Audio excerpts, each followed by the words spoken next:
Welcome back to Cape Town. It's a misty, rainy morning outside, very cloudy. I was explaining to you a bit earlier as I was driving to the Mount Nelson where this particular breakfast is taking place this morning. There seemed to be a bit of a rainbow there in the sky, and I thought, gosh, that's a glimmer of hope. But it quickly disappeared, unfortunately, and I don't know if that set the tone for how we're meant to feel this morning. It was then when I looked at the currency, and the currency was sitting at around about 14.04 against the dollar, and that's not such great news, unfortunately, for South Africa. Will it get weaker? And that is what we really have to watch out for, and other issues that have taken reaction to the midterm budget that was announced yesterday by our Finance Minister Malusi Gigaba. We continue to get some reaction this morning before we're joined by the Minister himself. He should be here at around about 8:10 or so when you come back to us. But joining us to talk about the investment side of things, and also just to find out how markets reacted and what does it mean for you and I and our investments, Charles Snyman, Chief Investment Officer at FAL Invest, is with us. Good to see you, Charles. Welcome. Good morning. Thank you very much. All right, first off, what was your immediate reaction? Well, I think after the minister's speech, the feeling that we are planless, sort of sailing into the future, rudderless, is seriously disturbing. And I think the fact that no one understands, or it seems that no one understands really how big the problem is. Yeah. Markets don't like uncertainty. Markets like policy certainty. Markets like clarity, a clear future, easy to see into the future. And I think we have a problem as far as that is concerned. The devaluation of the rand, or the continuous devaluation of the rand, is obviously very good for our international companies. Indeed. Which we have many of. So from an asset management perspective, it would probably make one lean much more to your top 40 quality international companies than you would to companies doing business in South Africa. So from that point of view, that is most certainly a rainbow. There is no doubt about that. Okay, so there's the one rainbow we're Absolutely. looking for. Absolutely. But that's the rainbow for people that have got the money to invest and do business offshore. What about the normal average South African, who is in a situation already where unemployment is this high, prices are increasing, and the money is just not there? Absolutely, and we are planless. We are not addressing these problems. So the next couple of months, 6 months, and after the main budget in February, a lot of these problems have to be addressed. Yeah. And the way that the government runs through cash and borrows and do not invest, those problems need to be addressed in February. Otherwise, we're going to see the rand depreciating much more.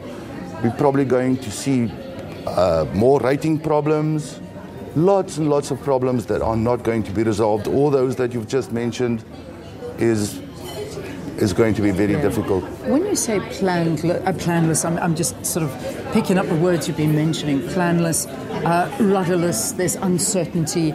In the 31 pages that was read yesterday in Parliament by the Finance Minister, was there no definitive plan put there? Was it just that usual rhetoric where we're going to do this and we're going to find that, but you didn't feel that there was actually a motivation to move South Africa forward?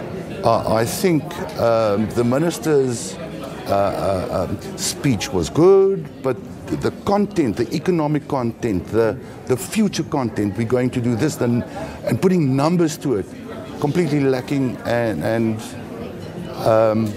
so I think the rand would probably, against that background, depreciate some more towards February, where there's opportunity to come with a plan to address the structural problems in the South African economy. Yeah. I mean, if we look at, particularly when we talk about state-owned entities, we look at SAA, we look at taking the stake of Telkom, selling that, which is a good entity, putting it into SAA, the worries around Eskom, how to turn around Eskom, and the Minister himself saying that is probably our biggest bug burden.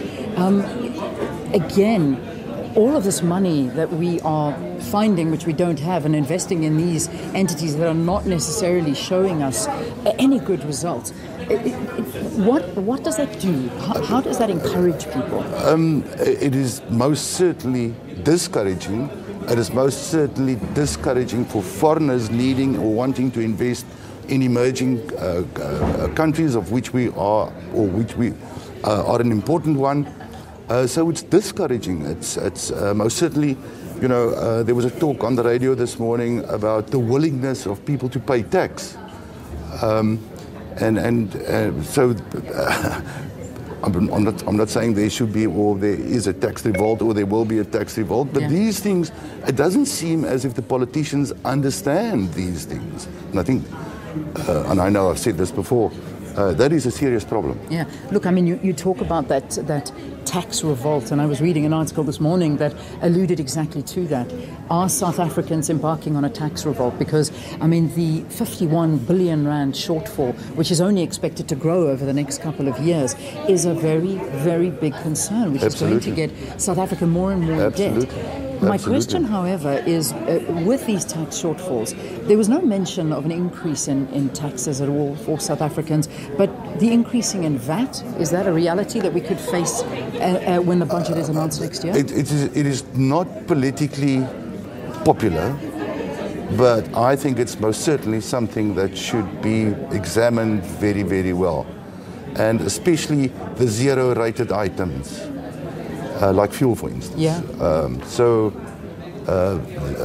Large sums are locked up in the VAT murder, if I may say so, that can be unlocked. Yes, I believe so.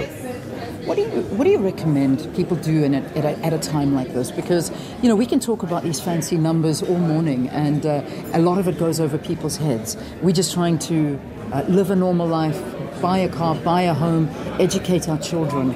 What can we do? How do we try and buffer ourselves from this environment? I think from a personal household perspective, borrowing should be seriously limited to capital items like your home, for instance. So it's very, very important to be able to live within your means. And it's very, very important to not to take up credit, and especially to consume the credit that you've used. So I would say people should live frugally and look after their cash flows particularly well. Yeah, I think at a time like this, it's probably the best advice you could give. The nuclear deal. We heard nothing of nuclear being mentioned in the midterm budget, which people were quite excited about. They were happy, thinking, okay, well, we're not going there. But straight afterwards, we heard from the energy minister that no, things are still on track for nuclear, and we will still carry on as much as the country can afford it. And that's the line that gets us, as much as the country can afford it. The country can't afford it. No. Did that at least give you a little bit of no? Okay, tell me your reaction to that. It's words. It's just talking. I think there are political agendas there that needs to be satisfied and needs to be bowed to, if I may say so. But we cannot afford that. I think, fortunately, you know, as this process unfolds, there will be checks and balances from non-political players in that sphere. So I don't think we will go down without a fight. All right, we'll leave it there. I can see that we're getting ready to await the arrival now of the Minister. There'll be lots of questions from people like you coming through, no doubt. Thank you very, very much for talking to us and giving us your views here on the programme. That was Charles Snyman. He's the Chief Investment Officer at FAL Invest. You also will have the opportunity to pose a question to the Minister if you would like to. It's at Morning Live SABC, or you can also tweet me at Leanne Manus, and then I'll pick up those tweets and ask them to the Minister. So we're going to take a break here on the programme. We'll try and get everything out of the way. We'll do the news, we'll do sports, weather. When you come back to us, that conversation will begin. See you shortly.